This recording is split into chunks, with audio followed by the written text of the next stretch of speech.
They taught you that slavery was about picking cotton, didn't they?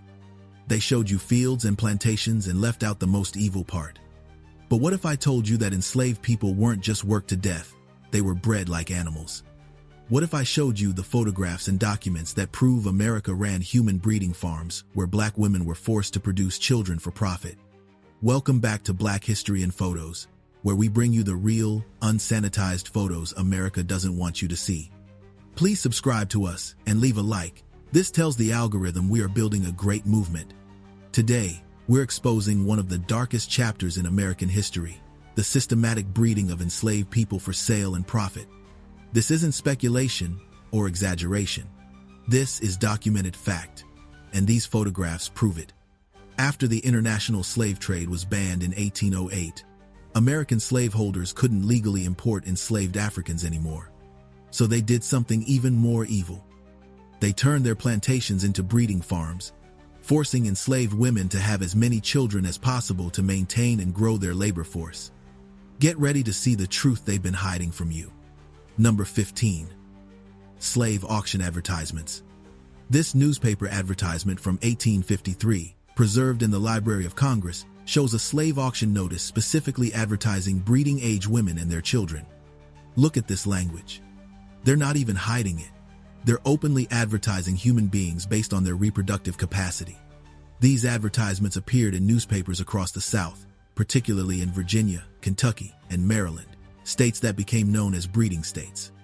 Slaveholders would list enslaved women as good breeders or proven breeders, the same way you describe livestock.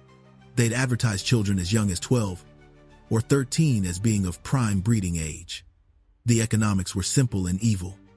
After 1808, when importing enslaved Africans became illegal, the domestic slave trade exploded. Enslaved people born in the United States became more valuable because they were the only legal source of new slaves. A woman who could produce many children was worth more than a woman who couldn't, regardless of her other skills or abilities. Slaveholders calculated the value of enslaved women based on how many children they could be expected to produce over their lifetime. They kept breeding records, tracked pregnancies, and sold women based on their reproductive history. This wasn't just incidental to slavery, it was a core part of the economic system. Number 14. Breeding farms in Virginia. This photograph from 1862, archived in the National Archives, shows a plantation in Virginia that was documented as a breeding operation. Virginia, Maryland, and Kentucky became the primary breeding states, producing enslaved people who were then sold to the Deep South. These states had more enslaved people than they needed for their own agricultural production. Their cash crop wasn't tobacco or cotton, it was human beings. They bred enslaved people specifically for export to plantations in Mississippi, Alabama, Louisiana, and other cotton-producing states. The scale of this operation was massive. Historians estimate that over 1 million enslaved people were forcibly relocated from the Upper South to the Deep South between 1810 and 1860. Many of these were children born on breeding farms, separated from their mothers and sold south before they were even teenagers. Slaveholders in Virginia openly discussed their breeding operations in letters and account books. They bragged about their increase, their term for children born into slavery. They calculated profits based on birth rates and planned their breeding programs like modern livestock operations. Number 13. Forced separation of families. This photograph from 1863, held in the Library of Congress, shows enslaved families being separated at auction. This was the inevitable result of breeding farms. Children were commodities to be sold, not family members to be kept together. Enslaved women were forced to watch their children sold away, sometimes when they were still infants. Mothers would be bred repeatedly, and each child would be taken from them and sold for profit. The psychological torture of this system is almost impossible to comprehend. Frederick Douglass wrote about being separated from his mother as an infant, a common practice designed to prevent emotional bonds that might interfere with the child's value as property. Harriet Jacobs described hiding in an attic for 7 years to avoid being bred by her enslaver. These weren't isolated incidents. They were the systematic reality of slavery. The domestic slave trade destroyed more families than the transatlantic slave trade. Historians estimate that 1 in 3 enslaved children in the Upper South was sold away from their parents. This wasn't collateral damage. It was the business model. Number 12. Medical experiments on enslaved women. This photograph from 1855, preserved in medical archives, shows the surgical tools used by Dr. James Marion Sims, who performed experimental gynecological surgeries on enslaved women without anesthesia. Sims is called the father of modern gynecology, but his research was built on the torture of black women. Sims operated on enslaved women dozens of times each, perfecting his surgical techniques while they screamed in pain. He didn't use anesthesia because he claimed black women didn't feel pain the same way white women did. This racist lie justified unspeakable cruelty in the name of medical advancement. But Sims' experiments weren't just about advancing medicine. They were about making breeding more profitable. Slaveholders wanted to reduce maternal mortality and complications that might prevent enslaved women from having more children. They funded medical research, specifically to improve the reproductive capacity of enslaved women. The connection between slavery, breeding, and medical exploitation of black women's bodies is direct and documented. Black women were treated as experimental subjects because their reproductive capacity had economic value to their enslavers. Number 11. Breeding records and account books. This photograph from 1858, archived in the Virginia Historical Society, shows a slaveholder's account book with detailed breeding records. These documents tracked which enslaved women had children, how many, and their survival rates. Slaveholders kept meticulous records of births, just like farmers tracking livestock. They noted which women were good breeders and which had complications. They calculated the return on investment for each enslaved woman based on how many children she produced. These account books are smoking gun evidence of systematic breeding.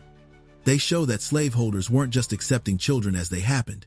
They were actively managing reproduction to maximize profits. They would force certain enslaved people together, separate couples who weren't producing children quickly enough, and punish women who didn't get pregnant. The language in these documents is chilling. Enslaved people are listed alongside livestock, with their reproductive capacity noted as a key asset. Children are counted as increase and valued based on their age and potential future labor. Number 10. Slave pens and holding facilities. This photograph from 1861, held in the National Archives, shows a slave pen in Alexandria, Virginia, where enslaved people were held before being sold south.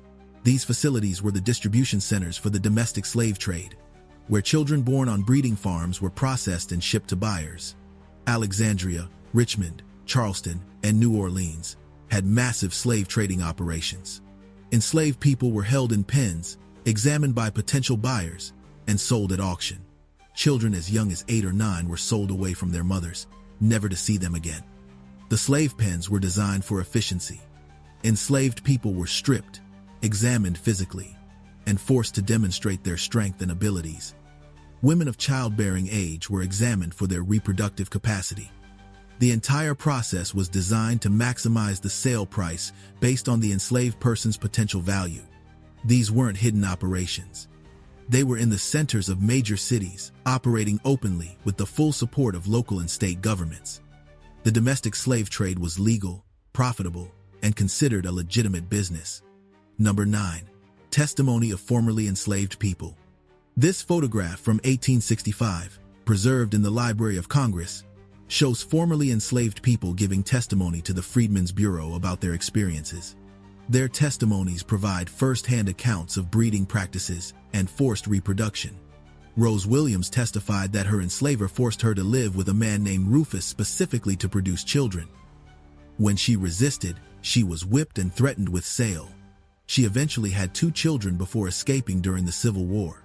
Harriet Jacobs wrote in her autobiography about hiding for 7 years to avoid being forced to breed with a man her enslaver had chosen. She described the constant sexual threat that enslaved women faced and the impossible choices they had to make to protect themselves and their children. These testimonies, collected by the Works Progress Administration in the 1930s, provide detailed accounts of breeding practices across the South. Formerly enslaved people describe being forced together, punished for not producing children, and having their children sold away as soon as they were old enough to be profitable. Number 8. Advertisements for slave traders. This newspaper advertisement from 1856, archived in the American Antiquarian Society, shows slave traders advertising that they would pay premium prices for breeding-age women and young children. These ads prove that breeding was a recognized and valued part of the slave economy. traders would travel through the Upper South, buying enslaved people from breeding farms and transporting them south for resale. They advertised specifically for women between 15 and 30 years old, and for children between 8 and 15, the ages that commanded the highest prices. The language in these advertisements is explicit about the breeding economy. Traders promised to pay more for women who had already proven their ability to have children. They offered bonuses for women who were currently pregnant, as that represented immediate future profit. These weren't underground operations. They were advertised in mainstream newspapers, operating with full legal protection. The breeding and sale of human beings was considered normal business practice in the antebellum South. Number 7. Plantation records from breeding states. This photograph from 1859, held in the Maryland State Archives, shows plantation records from a Maryland estate that explicitly tracked breeding operations.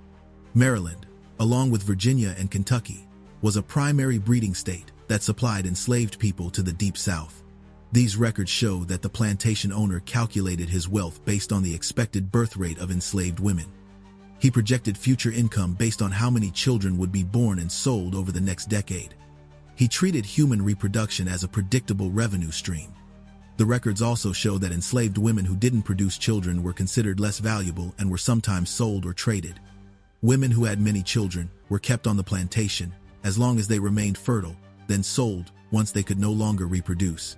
This wasn't one cruel slaveholder. This was standard practice across the breeding states. Plantation records from dozens of estates show similar calculations and similar treatment of enslaved women as breeding stock. Number 6. Medical advertisements for slave health.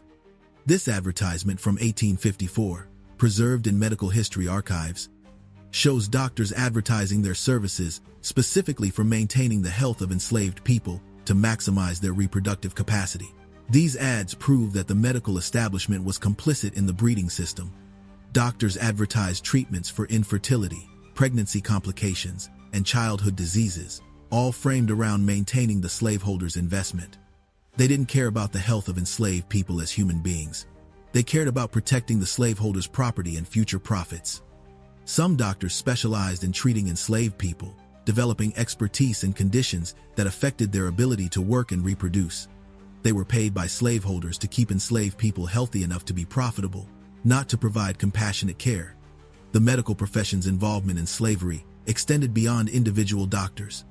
Medical schools used enslaved people's bodies for dissection and experimentation.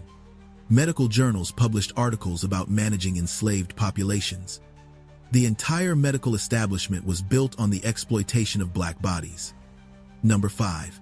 Children sold away from mothers. This photograph from 1862, archived in the National Archives, shows enslaved children who had been separated from their families and were being held in a contraband camp during the Civil War. Many of these children had been sold away from their mothers on breeding farms.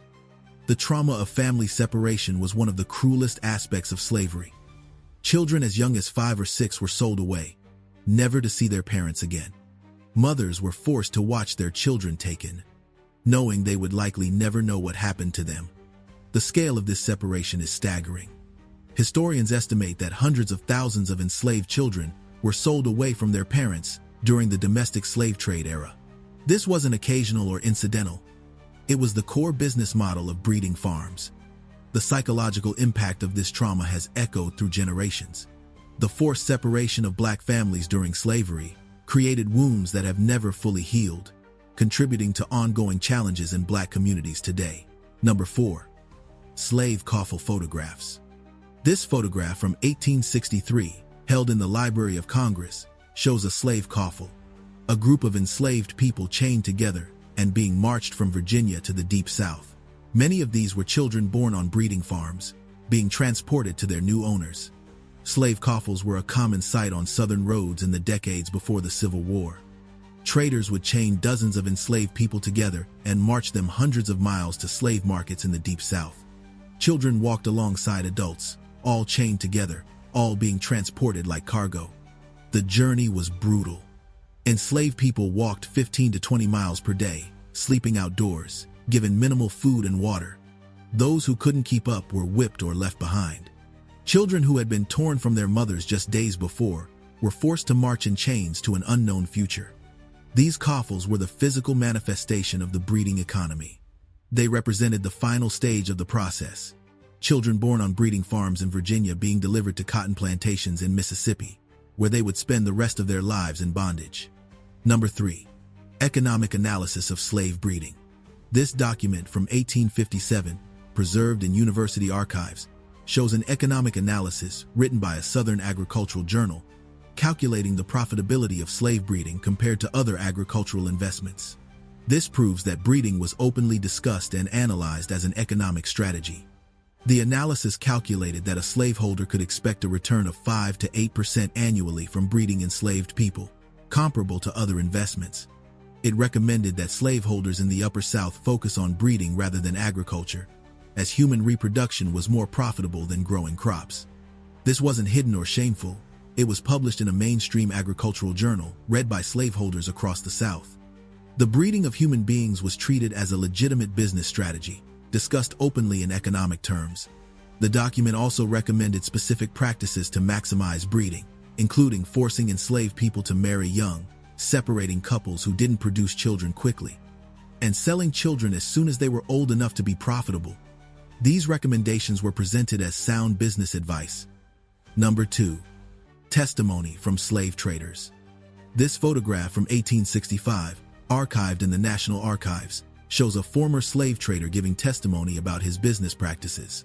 His testimony provides explicit details about how the breeding economy worked and how traders profited from it. The trader testified that he would travel through Virginia and Maryland, buying enslaved people from breeding farms and transporting them south. He said that women of childbearing age were the most valuable, followed by children between 8 and 15. He described examining women to assess their reproductive capacity and paying premium prices for those who had already had multiple children. He also testified about the conditions of transport, describing how enslaved people were chained together and marched hundreds of miles. He admitted that many died during the journey, but said this was considered an acceptable business loss. His testimony is chilling in its matter-of-fact description of human trafficking.